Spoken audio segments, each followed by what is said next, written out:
Hi, I'm Zainab Amadahi, and I'm here speaking with Pei-Ju, who is an Indigenous rights activist and has been doing solidarity work with First Nations communities for 5 years. She's a member of Barrier Lake Solidarity Collective, um, which also provides, and also she provides political support for the Algonquins of Barrier Lake.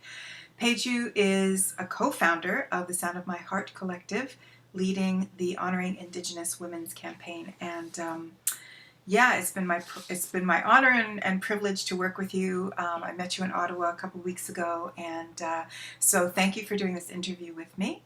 Thank you for having me. Yeah. So my first question is, why did you decide to edit, which was a huge job, edit and publish Honoring Indigenous Women, Hearts of the Nation, Volumes 1 and 2? Okay. Yeah. Okay, so this campaign is initiated in 2011, and the reason why we started, it was created under a group called Indigenous Solidarity Movement Ottawa. So the reason why we did it is because after seeing or hearing so many stories of missing and murdered Aboriginal women, and I would feel compassionate to do something to support the families for their efforts to seek justice for their loved ones who were murdered or missing. And then we at the same time we also look at different like scholarly works, different analysis on why this situation is happening, and then not many people are doing anything about it.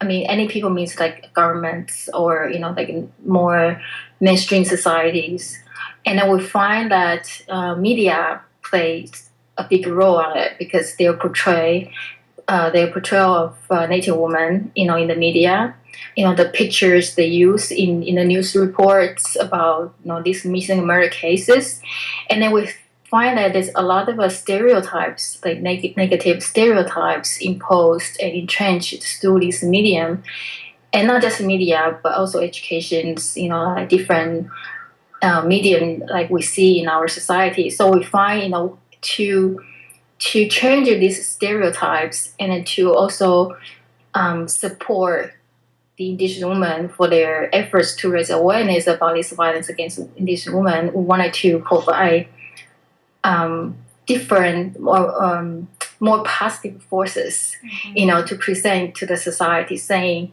like the strength, the resilience of Indigenous women, how they counter colonialism, and how they continue to transmit their culture and tradition to their next generations, and also like the teaching they provide to everybody, actually, to how we can live better or live well in our society. So I think that's a lot of teachings and wisdom Indigenous women can provide to us in such an environment we are in right now. So I think that's the reason why the main reason, I guess, is why we wanted to start this project. Right. So the first volume is a small volume. Because we wasn't sure how we can start, how this can move forward. So we can start with small project, and then the second project it's bigger one because we asked all the Indigenous women to submit their writings or their artwork, anything they wanted to express, and using any forms of art. So in the second volume, we received almost 100 submissions to us. Wow. Yeah, so we narrowed down. I don't know how many. Oh, we have 115 pages for the volume 2, and for volume 1, we only have 17 pages, so it's a huge jump. Yeah. But we were very happy to see the responses of Indigenous women, and like from their responses, we kind of figure the space is required, is needed, and I want to emphasize the space we wanted to create is putting Indigenous voices Indigenous women's voices, particularly front and center, because this is what we don't see right now. They, like, even in the more progressive environment, Indigenous women's voices are still very peripheral. Like, it's not front and center. Right. But from our understanding, their voices should be, and it should be a leading voice, because the marginalization and oppression they received, it's like all the forces converge together on their body. So they should be the one leading our movement forward. Yeah. Okay. Well, that's amazing. Thank you, because I can't imagine the amount of work, first of all, but that's really a success story. I mean, from going from the small publication to Mm-hmm. all the submissions that you got. So that kind of answers my second question in terms of how this has been received by the community. Mm-hmm. I'm just curious because when we talked in Ottawa, you had some amazing plans in terms of following up these two publications, and there will be a third, but there's also some other ideas that you're pursuing as well, and I'm very excited to hear about that.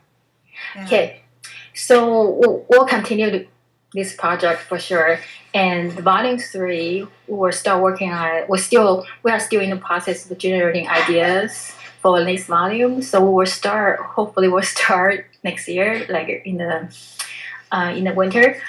And the ideas we have right now is like it's similar to the mentorship approach. We have we really want to focus on art, right? Like, I think you kind of touch on like the brain and the right brain, how they function. So I think art is really, really good methods of, it's not just expressing but also communicating with people. Mm-hmm. So we wanted to incorporate art and politics together. Mm-hmm. And so we want to kind of pairing people up, like Indigenous women with another Indigenous woman who are artists maybe, or writers, and then so they learn from each other. Or the artists or writers, they might not be Indigenous. I think we haven't decided, how it's gonna be, but we wanted to pair artists and non-artist people together, and then learn from each other, and then producing stuff together. So, or separately, like the native, for example, a native woman, she might be paired up with an artist who is doing painting or drawing stuff, and after they learn from each other's stories, they can produce a painting together or separately to tell their stories, right, or what they learn from each other. right. So that's one idea we have kind of discussing right now. Right. Yeah. So there will be follow-up. Well, Yes. we don't have a lot of time, unfortunately. It's not the kind of format where we can have a longer interview, but thanks for talking with me, and hopefully, people can visit the website, Honoring Indigenous Women, Hearts of the Nations. Is that what it is? Yep. Okay. Okay, sorry. Yeah, so the website is actually the Heart of the Nation. .weebly.com. Okay. .weebly.com. Okay. Great. Yes. Thanks for talking with me. Talk No soon. problem. Okay. Bye-bye.